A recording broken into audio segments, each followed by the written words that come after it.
Bentrovati al meteo. Un fronte instabile si muove verso le Baleari, pressione atmosferica meno stabile sul nostro territorio, ma tempo comunque tutto sommato buono. Vediamo il dettaglio.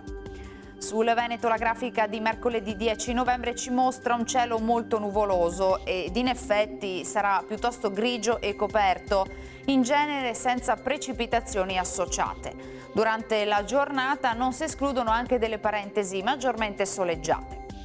Uno sguardo alle temperature: le minime saranno comprese tra i 6 e i 10 gradi, le massime invece tra i 13 e i 15 gradi all'incirca.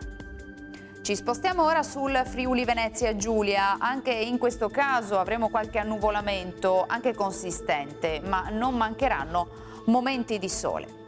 Temperature minime tra 6 e 11 gradi, massime sui 15-16 gradi. Infine ci spostiamo sul Trentino Alto Adige, dove avremo poche novità, stessa situazione con addensamenti nuvolosi, ma non sono previste piogge particolarmente degne di nota. Temperature minime intorno ai 4-7 gradi, massime sui 15 gradi all'incirca. Dal meteo per ora è tutto, vi auguro come sempre un buon proseguimento in compagnia di Antenna 3. Grazie per l'attenzione e arrivederci.